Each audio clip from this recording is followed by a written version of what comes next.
আসসালামু আলাইকুম। আল্লাহ তালার কাছে দোয়া করি আল্লাহ তালা কোনো খামারেই যেন এরকম রোগ না দেন। অর্থাৎ আমাদের এই গরুটার এই বাছুরটার বিশেষ করে কয়েকদিন আগে লাম্পি স্কিন ডিজিজ যেটাকে আমরা বলি এলএসডি, এই এলএসডি হয়েছিল, শরীরের মধ্যে ফুসকা পড়ছে, যেরকমটা আপনারা পক্স হলে মানুষের শরীরে পড়ে ওরকম এরকম ভিডিও আপনাদেরকে আমি আগে অনেকবার দিছি।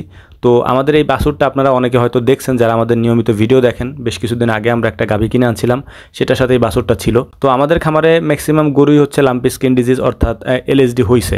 এলএসডি হওয়ার পরে মূলত আমরা চিকিৎসা দেওয়ার ফলে আস্তে আস্তে সেগুলো সুস্থ হয়ে গেছে।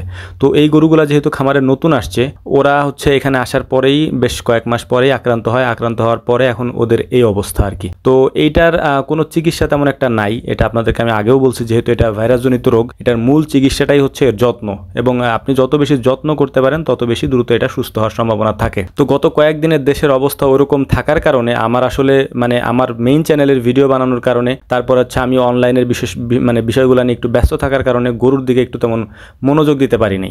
যদিও এরকম আমার গরু হয় না, সাধারণত এরকম হওয়ার আগে আমি সুস্থ করে ফেলার চেষ্টা করি ইনশাআল্লাহ। তো এরকম হয়ে যাওয়ার পিছনে ওই একটাই কারণ। তো যাই হোক, এখন আমি এটার চিকিৎসা দেওয়া শুরু করছিলাম। হঠাৎ করে আমি খামারে যেয়ে দেখি যে বাছুরটার এই অবস্থা।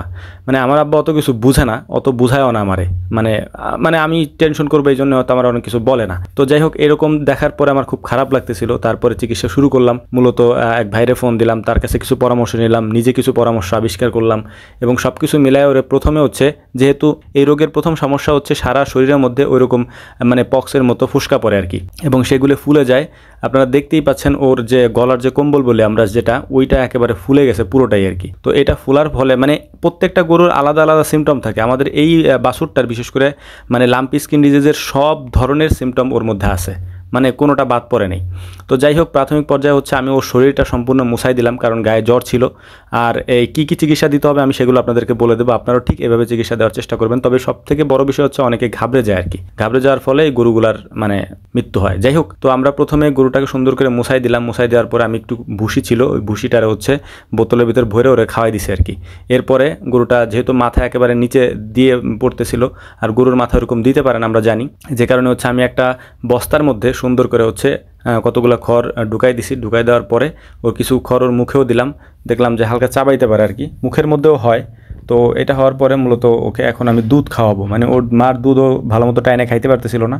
তো সুন্দর করে দুধ দোয়াই নিয়ে আসলাম হচ্ছে হাফ কেজির মতো। তো হাফ কেজি দুধ আমি খাওয়াবো মূলত, মুখের মধ্যে দিয়ে ভরে তারপরে খাওয়াইতে হবে আর কি, জোর করে। কারণ ওর পেটে খাবার গেলে আস্তে আস্তে সুস্থ হয়ে যাবে। এই অবস্থায় যদি পেটে খাবার না থাকে, শরীরে যদি এনার্জি না থাকে, তাহলে আরও বেশি দুর্বল হয়ে পড়বে, এবং সেক্ষেত্রে হচ্ছে মৃত্যু ঝুঁকি আরও বেশি থাকে আর কি। তো যাই হোক, দুধ খাওয়ানোর পরে আমার গন্তব্য ছিল মূলত হচ্ছে বাজারে যাব, বাজারে যে কিছু ওষুধ নিয়ে আসবো। আর আমি ওষুধগুলোকে আয়নে রাখতেছি, ব্যথার ওষুধ, তারপরে ইঞ্জেকশনগুলো আমি ওকে দিব না। যদিও আমি আপনাদেরকে আগেই বলে রাখি, এগুলো আমি হচ্ছে সেফটির কারণে, যদি আমি কোনো উপায় আর না পাই খুঁজে আর কি, সেক্ষেত্রেই হচ্ছে আমি ওর ওই ধরনের ডাক্তারি চিকিৎসাগুলো দিব। তো মূলত আমি এই গরুটাকে যে ধরনের চিকিৎসা দিছি এটা আপনাদেরকে বলার চেষ্টা করতেছি। প্রথমত, জ্বর থাকার কারণে আমরা প্রতিদিন হচ্ছে ওকে সকালে 2-2.5টা নাপা, বিকালে 2.5টা নাপা, 5টা নাপা আমরা যেটা মানুষে খাই যে নাপা, ওই ওষুধগুলো খাওয়াচ্ছি। সকালে 5টা আর রাতে 5টা। তো এখন হচ্ছে এটাকে এই অবস্থায় রেখে দুধ খাওয়ালাম, এবং একটু পেটে খাবার টাবার যাতে পরে এই অবস্থায় রেখে আমি বাজারে যাচ্ছিলাম। বাজারে যেয়ে ওষুধ নিয়ে আসলাম এবং কয়েকটা লেবু নিয়ে আসছিলাম।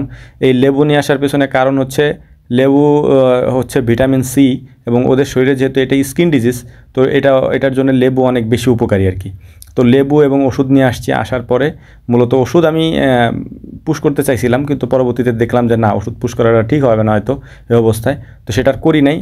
মূলত হচ্ছে তখন লেবুর রসগুলোকে আমরা চিপে তারপর একটু লবণ দিয়ে যাতে একটু স্বাদ হয় আর কি, এরপর আমি বাছুরকে খাওয়াই দিই। আর এটার ফলে মোটামুটি এরপরে আস্তে আস্তে বাছুরটি একটু তন্ত হয়েছে আর কি। আর আমি জানি না আল্লাহ তালা এটাকে ফিরাই দিবেন কিনা, কারণ এরকম ক্রিটিক্যাল অবস্থায় হয়তো গরু ফিরে আসার কথা না, তো ফিরবে কিনা আমি সেটাও জানি না। তো দোয়া করবেন আপনারা সবাই যেন আল্লাহ তালা আমার গরুটাকে সুস্থ করে দেয়। আর মানুষের নজর লাগার একটা ব্যাপার আছে প্রত্যেকটা গরুর, আমি জানি। যদিও এই বিষয়টা হচ্ছে আমাদের খামারে অন্য গরুর হয়েছিল এর আগে পরে, কিন্তু এই গরুটার হয় নাই, বা ওর মার হয় নাই। হইতে পারে, সম্ভাবনা আছে, আমি এটা জানি। তবে আমার একটা ভুল হয়েছে, আমি যেহেতু বললাম আপনাদেরকে দেশের এই অবস্থার কারণে আমিও ব্যস্ত ছিলাম ওই সব বিষয় নিয়ে, মানে ভিডিও বানানো নিয়ে, তারপর স্ক্রিপ্ট লেখা নিয়ে আমি খামারে সময় দিতে পারিনি, যে কারণে আমি প্রথমে দেখি নাই, যে কারণে ভুলটা হয়েছে। আমি আপনাদেরকে আগেও দেখাইছি, যখন ছোট থাকতে হয়ে যায়, মানে সমস্যাটা যখন ছোট থাকে তখন থেকে আমি এই প্রবলেমগুলো সলভ করার চেষ্টা করি এবং তখন আলহামদুলিল্লাহ ঠিক হয়ে যায়। তো বিকাল পর্যন্ত আমরা অপেক্ষা করতেছিলাম যে বাছুরটার কী অবস্থা হয় আর কি। তো বিকাল নাগাদ দেখলাম যে আলহামদুলিল্লাহ ও নিজের থেকে উঠে তারপরে ও দুধ খাচ্ছিল আর কি, মানে একটু সুস্থ দিকে যাচ্ছিল। বাট ওদের যে গলার যে কম্বল বলি আমরা, যে ঝুলে আছে যেটা, ও শরীরে আপনারা দেখতেই পাচ্ছেন যে শরীরে কোথাও জায়গা নেই, ফাঁকা আর কি, এমন উঠছে। তো যাই হোক, একটু পরিষ্কার পরিচ্ছন্ন রাখবেন এবং ভালো পরিবেশে রাখার চেষ্টা করবেন এবং শরীর মুছাই দিবেন 2 বেলা। এরপরে হচ্ছে যদি মানে হয়ে থাকে, ফুলে থাকে কোথাও, সেখানে গরম কিছু দিয়ে ছ্যাঁক দিবেন, তাহলে ইনশাল্লাহ আস্তে আস্তে ঠিক হয়ে যাবে ইনশাল্লাহ। আর সব সর্বোপরি কথা হলো কি, ডাক্তারের পরামর্শ নেবেন, দেখেন তারা কি বলে। আসসালামু আলাইকুম রহমতুল্লাহ।